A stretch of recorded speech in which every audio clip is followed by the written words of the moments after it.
സുഹൃത്തുക്കളെ നമസ്കാരം. പുതിയൊരു വീഡിയോയിലേക്ക് എല്ലാവർക്കും സ്വാഗതം. നമ്മളിങ്ങനെ ഓരോ കഥ പറയുമ്പോഴും അത് എന്തിനാണെന്ന് വെച്ച് കഴിഞ്ഞാൽ ഇനി ഇങ്ങനെയൊരു സംഭവം ഉണ്ടായിക്കൂടാ. കാരണം ഇതൊരു ബോധവൽക്കരണമായിട്ട് തന്നെ നിങ്ങൾ കണക്ക് കൂട്ടണം എന്നുള്ളത് കൊണ്ടാണ് ഇങ്ങനെയുള്ള സംഭവങ്ങൾ പറയുന്നത്. അതായത് വളരെ നല്ല രീതിയിൽ നടക്കുന്ന ഗ്രൂപ്പുകളും നല്ല രീതിയിൽ നടക്കുന്ന സൗഹൃദ ബന്ധങ്ങളും ഇതൊക്കെ ഉണ്ടാവാം. പക്ഷേ ഇതിൻ്റെ അകത്തൊക്കെ കള്ള നാണയങ്ങളുമുണ്ട്. അങ്ങനെ എല്ലാം നമുക്ക് ചുഴ്ന്നു നോക്കാനൊന്നും പറ്റൂല. നമ്മൾ വളരെയധികം ശ്രദ്ധയോടുകൂടി കൈകാര്യം ചെയ്തില്ലെങ്കിൽ പലപ്പോഴും നമ്മുടെ കുടുംബജീവിതം, അതായത് നമ്മുടെ കുടുംബമാണ് ഏറ്റവും വലുത്. അത് കഴിഞ്ഞിട്ടേ ഉള്ളൂ നമുക്കെന്തും. അല്ലാതെ നമുക്ക് ഫ്രണ്ട്ഷിപ്പോ മറ്റേതോ ഇതോ ഒന്നും അല്ല നമുക്ക് ലോകത്ത് വലുത്.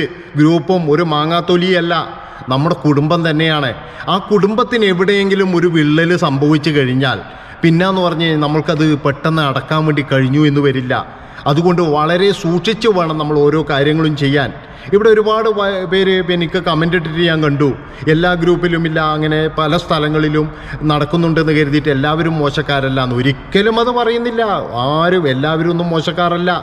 പക്ഷേ ഇതിൻ്റെ ഉള്ളിലുള്ള കള്ളനാണയങ്ങളെ കണ്ടുപിടിക്കാൻ നിങ്ങൾക്ക് കഴിയില്ല. ഒരു പക്ഷേ കുടുംബം തകർന്ന് തരിപ്പണമാകുന്നതിൻ്റെ കുറച്ച് മുന്നേ ആയിരിക്കും നമുക്കിത് കണ്ടുപിടിക്കാൻ പറ്റുക. അപ്പോഴേക്കും എല്ലാം കൈവിട്ട് പോയിട്ടുണ്ടാകും എന്നുള്ളതാണ്. അപ്പോൾ അതുകൊണ്ട് തന്നെ ഇങ്ങനെയുള്ള കാര്യങ്ങൾ വരുമ്പോൾ നിങ്ങളിതൊരു ബോധവൽക്കരണമായിട്ട് കണക്കൂട്ടണം. ഇന്ന് ഞാൻ പറയാൻ പോകുന്നതെന്ന് പറഞ്ഞു കഴിഞ്ഞാൽ ഒരു പ്രവാസി സുഹൃത്തിന് സംഭവിച്ചൊരു ദുരന്തം തന്നെയാണ്. അദ്ദേഹം ദുബായിൽ ഹോട്ടൽ പണിക്കാരനാണ്. ആ ഒരു യുവാവ് ഹോട്ടൽ പണിയാണ്. വലിയ ശമ്പളമൊന്നുമില്ല. അതായത് 10-14 മണിക്കൂർ ജോലി ചെയ്താൽ മാത്രമേ ചെറിയൊരു ശമ്പളം കിട്ടുള്ളൂ. എന്നാലും അദ്ദേഹം ആ ടിപ്സും കാര്യങ്ങളും ഇതൊക്കെ കൂട്ടി വെച്ചിട്ട് ഒരു വർഷത്തിലൊരിക്കൽ എവിടെയെങ്കിലും ചെറിയൊരു റൂം കിട്ടാനുണ്ടോ നോക്കും.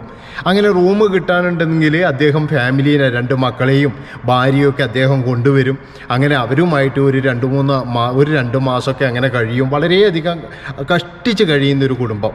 അപ്പോൾ പല സമയങ്ങളിലും ഇദ്ദേഹത്തിന് ഫ്രീ ആയിട്ടും റൂം കൊടുക്കാറുണ്ട്. കാരണം ഇതുപോലെ ഈ വെക്കേഷന് നാട്ടിൽ പോകുന്ന ഏതെങ്കിലും മലയാളികളൊക്കെ ആയിട്ട് നല്ല ബന്ധമാണ്. അപ്പോൾ അങ്ങനെ പോകുമ്പോൾ പിന്നെ ഏതെങ്കിലും ഒരു ഫ്ലാറ്റിൻ്റെ ആൾ പറയും, എൻ്റെ റൂമിൽ വന്ന് താമസിച്ചോ, ഞങ്ങളുടെ സാധനങ്ങളൊക്കെ നമ്മൾ മറ്റൊരു റൂമിൽ വെച്ച് പൂട്ടിക്കോളാം എന്നൊക്കെ പറഞ്ഞിട്ട് അങ്ങനെ ഫ്രീ ആയിട്ട് റൂം കൊടുക്കാറുണ്ട്.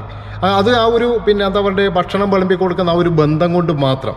അപ്പോൾ അങ്ങനെ ജീവിച്ചു പോകുമ്പോൾ ഇദ്ദേഹം കുറച്ച് സ്വർണവും കാര്യങ്ങളൊക്കെ വല്ലപ്പോഴും ഒക്കെ വീട്ടിലേക്ക് വാങ്ങിച്ചു കൊണ്ടുപോകും. കാരണം ലീവിനൊക്കെ പോകുമ്പോൾ അങ്ങനെ വളരെ അഷ്ടിച്ച് ജീവിക്കുന്ന, വളരെ എന്താ പറയുക, ഒരു പൈസ പോലും കളയാതെ ജീവിക്കുന്ന ഒരു വ്യക്തിയാണ് ഈ സുഹൃത്ത്. കാരണം ആ സുഹൃത്ത് വളരെയധികം കഷ്ടപ്പാടോട് കൂടിയിട്ട് വന്നതാണ്. പണ്ട് മുതലേ ഈ ഹോട്ടൽ പണിയാണ്, വേറെ ഒരു പണി അറിയില്ല. അതുകൊണ്ട് തന്നെ പിന്നെ മറ്റൊരു പണിക്ക് ട്രൈ ചെയ്യാറുമില്ല. അങ്ങനെ ഒരു ദിവസം ഇദ്ദേഹം പിന്നെ നാട്ടിൽ, അതായത് ഇദ്ദേഹത്തിൻ്റെ ഭാര്യ ഒരു ചെറിയൊരു പരിപാടി ചെയ്തു. അതെന്താണെന്ന് വെച്ച് കഴിഞ്ഞാൽ ഭാര്യയ്ക്ക് കുറച്ച് സ്വർണ്ണാഭരണങ്ങളുണ്ട്. അതായത് അവരുടെ വീട്ടിൽ നിന്ന് കൊടുത്തതാണ്, കല്യാണത്തിന് കൊടുത്തതാണ്. പക്ഷേ അതൊന്നും ഇവൻ നശിപ്പിച്ചിട്ടൊന്നുമില്ല. ഈ സുഹൃത്തെ അങ്ങനെ നാനാവിധാക്കി കളഞ്ഞിട്ടൊന്നുമില്ല. ഈ ഭാര്യ എന്ത് ചെയ്തു എന്ന് വെച്ച് കഴിഞ്ഞാൽ ഇവനോട് ചോദിക്കാതെ ഈ ഭാര്യ ഇതിൻ്റെ അകത്ത് കുറച്ച് സ്വർണം എടുത്തിട്ട് അയൽവക്കത്തുള്ള ഒരു സ്ത്രീക്ക് പണയം വെക്കാൻ വേണ്ടി കൊടുത്തിയാണ്. അപ്പോൾ പണയം വെക്കാൻ വേണ്ടി കൊടുത്തപ്പോൾ അവർ പറഞ്ഞതെന്താണെന്ന് വെച്ച് കഴിഞ്ഞാൽ ഞാൻ 2-3 മാസത്തിന് മുന്നേ എടുത്തു തരാം എന്നുള്ള രീതിയിലാണ് അവർ കൊടുത്തത്. ശരിക്കും പറഞ്ഞാൽ ഭർത്താവിനോട് ചോദിച്ചില്ല. ചോദിച്ചു കഴിഞ്ഞാൽ ചിലപ്പോൾ സമ്മതിക്കില്ല എന്നുള്ളൊരു പേടി കൊണ്ടും അതുപോലെ തന്നെ ചോദിച്ചു കഴിഞ്ഞാൽ പിന്നെ ചേച്ചിയോടുള്ള സ്നേഹം കൊണ്ടുമാണ് അവരെടുത്ത് കൊടുത്തത്.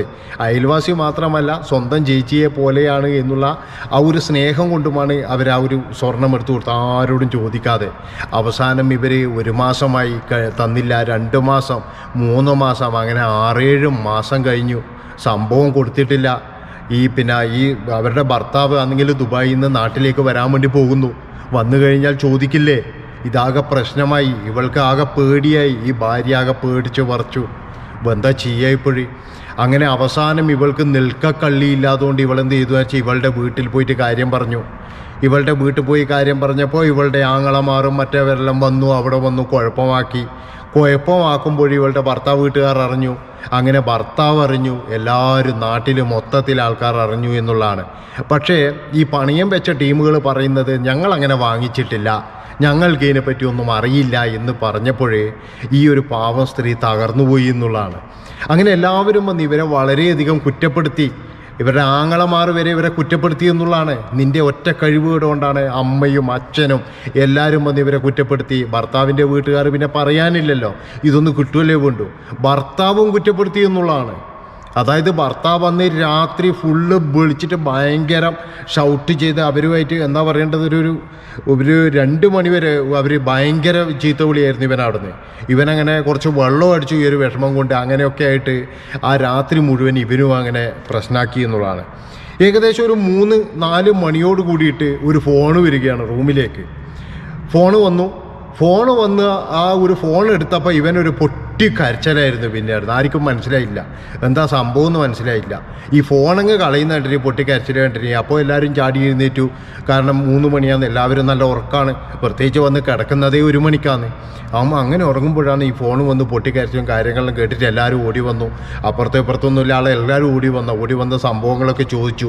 ആ ഫോൺ എടുത്തിട്ട് ഒരാൾ വിളിച്ചു നോക്കുമ്പോഴാണ് അറിഞ്ഞത് ഈ പ്രശ്നങ്ങളൊക്കെ കഴിഞ്ഞപ്പോൾ തന്നെ ആ ഭാര്യ തൂങ്ങിയിരുന്നു എന്ന്. ആലോചിച്ച് നോക്കണം നിങ്ങൾ. അതായത് ഇവൻ്റെ ദുഃഖം, ഇവൻ്റെ സങ്കടം, ഇവൻ ആ ജോലീൻ്റെ കഷ്ടപ്പാടും ഇതെല്ലാം കൊണ്ട് പറഞ്ഞാണ്. പക്ഷേ ആ സ്ത്രീയെ ആശ്വസിപ്പിക്കാൻ ആരുമില്ലാതായിപ്പോയി. എല്ലാവരും അവരെ കയറിയങ്ങ് കുറ്റപ്പെടുത്തൽ തുടങ്ങി. എത്ര നല്ല രീതിയിൽ, എത്ര ഭയങ്കര സ്നേഹത്തിൽ നടന്ന ഒരു കുടുംബമാണ്. നിമിഷ നേരം കൊണ്ട് മറ്റൊരാളെ സഹായിക്കാൻ പോയത് കൊണ്ട് മാത്രം ആ ഒരു കുടുംബം തകർന്ന് തരിപ്പണമായി എന്നുള്ളതാണ്. അത്രത്തോളം സ്നേഹത്തിൽ വളർന്നൊരു കുടുംബമാണ്. ശരിക്കും പറഞ്ഞു കഴിഞ്ഞാൽ ആ മരിച്ച വ്യക്തിയെക്കാട്ടി നമുക്ക് സങ്കടം തോന്നിയത് ഇവിടെയുള്ള ഇവനെ കണ്ടിട്ടാണ്. അതായത് ഈ ഒരു പുള്ളിക്കാരനെ കണ്ടിട്ട് അത്രയും വലിയ സങ്കടം തോന്നിയത്. കാരണം ഇവൻ്റെ അവസ്ഥ കണ്ടിട്ട് അത്രമാത്രം കുടുംബത്തെ സ്നേഹിച്ചൊരു വ്യക്തിയായിരുന്നു. ഭാര്യയെയും മക്കളെയും പൊന്നുപോലെ നോക്കിയൊരു വ്യക്തിയായിരുന്നു. അവൻ തിന്നാതെ കുടിക്കാതെ വെച്ച പൈസ കൊണ്ട് ദുബായി കാണിക്കാൻ വേണ്ടിയിട്ട് വർഷാവർഷം ഭാര്യയെ കൊണ്ടുവരുന്ന വ്യക്തിയായിരുന്നു. അങ്ങനെയുള്ള ഒരു വ്യക്തിക്കാണ് ഇത് സംഭവിച്ചത് എന്നുള്ളതാണ്. അവസാനം അവൻ നാട്ടിലേക്ക് പോയി. പിന്നീട് അവൻ വരുന്നതെന്ന് പറഞ്ഞു കഴിഞ്ഞാൽ പൊട്ടിത്തകർന്ന ഒരവസ്ഥയിലാണ്. ഏകദേശം ഒരു 2 വർഷത്തോളമായിട്ട് അദ്ദേഹത്തിൻ്റെ വിവരവും കാര്യങ്ങളൊന്നും ഇല്ലായിരുന്നു. വീണ്ടും അദ്ദേഹം ആ ഒരു പഴയ ജീവിതത്തിലേക്ക് തിരിച്ചു വന്നിട്ടുണ്ട്. ആ അമ്മക്ക് 2 കുഞ്ഞുങ്ങൾക്ക് അമ്മ നഷ്ടപ്പെട്ടു. അല്ലാതെ വേറെ എന്ത് ചെയ്യാൻ. ഇപ്പോഴും ഇതൊക്കെ ചെയ്തവർ സമൂഹത്തിൽ മാന്യന്മാരായി വളരെ നല്ല രീതിയിൽ, അതാണ് അവർക്ക് നല്ല സഹായം ചെയ്തു കൊടുത്താണ്. ഭർത്താവ് അറിയാതെ ഒരു സഹായം ചെയ്തു കൊടുത്തതിൻ്റെ ഒരു ശിക്ഷയാണ് ഇപ്പോഴും അവർക്കുണ്ടാകും. അതിൻ്റെ അയൽവാസികൾക്ക് ഈ കുട്ടികളെ കാണുമ്പോഴെങ്കിലും കുറ്റബോധം ഉണ്ടാകും എന്നാണ് എനിക്ക് തോന്നുന്നത്. അപ്പോൾ ഇതാണ് ഞാൻ പറയുന്നത്, നമ്മൾ വളരെയധികം സൂക്ഷിക്കണം. നമ്മൾ ഒരു രഹസ്യം, അതായത് ഒരാളെ പോലും ഇന്നും കണ്ണടച്ച് നമ്മൾ വിശ്വസിക്കരുത്. വിശ്വസിച്ച് കഴിഞ്ഞാൽ നമ്മൾ 3G ആയി എന്ന് ചോദിച്ചാൽ മതി.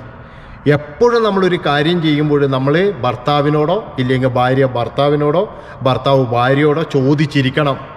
ഇല്ലെങ്കിൽ അവിടെ നമ്മുടെ കുടുംബമാണ് നമുക്ക് ഏറ്റവും വലുത്. അത് കഴിഞ്ഞിട്ടേ ഉള്ളൂ. ഫ്രണ്ട്ഷിപ്പെല്ലാം പോകാൻ പറ, അത്ര തന്നെ. ഫ്രണ്ട്ഷിപ്പ്, ഗ്രൂപ്പ് ഇതെല്ലാം പോകാൻ പറ. കുടുംബം അതുമാത്രം നമ്മൾ ചിന്തിക്കണം എന്നാണ് എനിക്ക് പറയാനുള്ളത്. അതിനു വേണ്ടിയിട്ടല്ലേ നമ്മളെല്ലാവരും ജീവിക്കുന്നത്. അത് ഇങ്ങനെ ശിഥിലീകരിച്ച് പോയി, അത് പൊട്ടി തകർന്ന് പോയി കഴിഞ്ഞാൽ പിന്നെ നമ്മൾ ജീവിച്ചിരുന്നിട്ട് വല്ല കാര്യവുമുണ്ടോ? അപ്പോൾ ഇത്രയും പറഞ്ഞുകൊണ്ട് ഈ ഒരു വീഡിയോ വിടുവിച്ച് വൈൻഡപ്പാണ്. ഇത് ഇഷ്ടപ്പെട്ട് കഴിഞ്ഞാൽ നിങ്ങളെല്ലാവരും ലൈക്കും കമൻറ്റും ഒക്കെ അടിക്കുക. നന്ദി, നമസ്കാരം.